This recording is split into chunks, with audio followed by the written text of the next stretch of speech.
대장동 개발특혜 의혹을 수사하고 있는 검찰이 화천대유 대주주 김만배 씨를 사흘 만에 다시 불러서 조사를 하고 있습니다.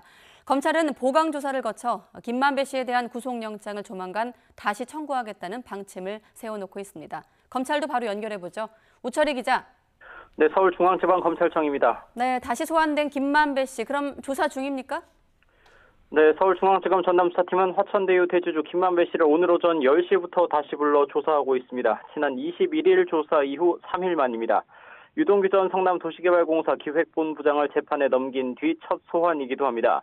검찰의 김 씨 재소환은 구속영장 재청구를 위한 보강조사 차원입니다. 검찰이 유 전 본부장을 재판에 넘기면서 작성한 공소장에는 김 씨의 이름도 여러 차례 등장하는 것으로 파악됐습니다. 특히 유 전 본부장이 대장동 개발 사업자 선정과 이익 배분 과정에서 화천대유에 특혜를 주는 대가로 김 씨가 700억 원을 주기로 약속했다는 내용이 포함됐습니다. 돈을 건네는 방법을 4가지 방향으로 구체적으로 논의한 내용까지 담겨 있습니다.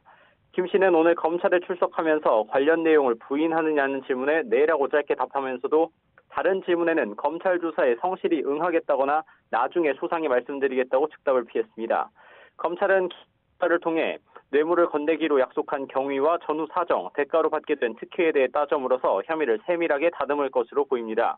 그리고 김 씨에 대한 구속영장을 조만간 다시 청구한다는 방침입니다. 앞서 법원은 지난 14일 뇌물 공여 약속과 배임, 횡령 등의 혐의로 검찰이 청구했던 김 씨에 대한 구속영장을 기각했습니다. 당시 법원은 구속의 필요성이 충분히 소명됐다고 보기 어렵다고 이유를 밝혀서 부실 수사 논란이 제기됐고 검찰은 제대로 체면을 구겼습니다. 이후 김웅수 검찰총장은 지난 18일 국회 국정감사에서 김 씨 구속영장 재청구는 필요하지 않을까 생각한다면서 수사팀에서 당연히 준비하고 있을 것이라고 밝히기도 했습니다. 검찰은 김 씨 영장 재청구 준비와 함께 유 전 본부장의 배임 혐의 입증을 위한 추가 조사도 이어갈 계획입니다. 또 오후에는 남욱 변호사를 이틀 만에 다시 소환해 관련 혐의를 계속 조사할 예정입니다.